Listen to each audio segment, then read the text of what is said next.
left hates the results of the 2016 election so much that they just want to redo it over and over and over again.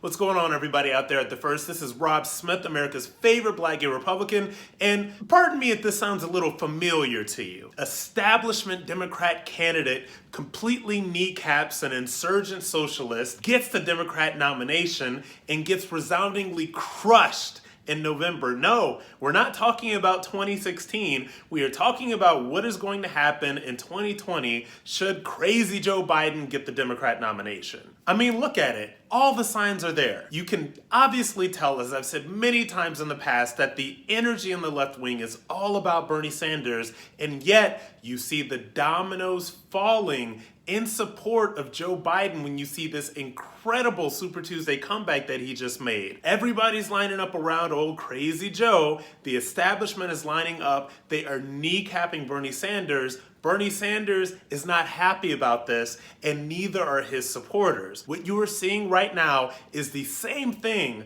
that happened back in 2016, and I predict that it's going to have the same results. If you look at how much the left-wing energy is coalescing around Bernie Sanders, these people are not coalescing around Joe Biden. What you see for Joe Biden is a Democrat establishment. The Democrat establishment doesn't necessarily include these younger voters that they're always trying to turn out but never can quite seem to get to show up for an actual election, but they do a lot of tweeting. So it's all about those young voters. They can't get those young voters. Those young voters love Bernie. And what is going to happen should Bernie Sanders not get the Democrat nomination? Those young voters are going to stay home. You'll see the usual suspects from Hollywood come out and support. They'll show their photos from the fundraisers past, and they'll say, we think that Joe Biden can restore dignity to the White House, and we think that he can do all these things. And what they'll end up pushing with Joe Biden is a vision of the past of the Democrat Party and not a vision of the future that they obviously want for it to be, that a lot of the young voters want the future of it to be, which is socialism. They're trying to run away from socialism. They're trying not to own it, but if you look at where all the energy is, it is in socialism. So you're gonna see old crazy Joe Biden get propped up by the establishment. You'll see a couple of hip hop artists come out for him. You'll see all of the black entertainers and media talk about how Joe Biden is their friend.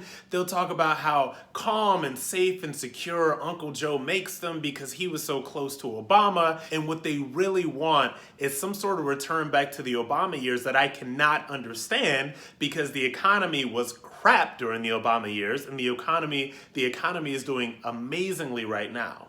But what you're going to see in 2020 is a direct repeat of what we saw in 2016. He will stumble all the way up to the Democrat nomination. He will stumble all the way up till that election day in November, and then he will get clobbered because the young people that they need to show up for Joe Biden will not show up. The older voters will blame the young people. The young people will say, oh, you should have went for socialism like we told you. If you had just said that you would pay off all of my student loans, I would have showed up. And what we're gonna see, honestly, when Joe Biden gets the nomination and is defeated in November, is we're gonna see the same thing play over and over and over again with the Democrats until they get the socialist candidate that they deserve. And so that socialist candidate can be crushed in the polls where they belong.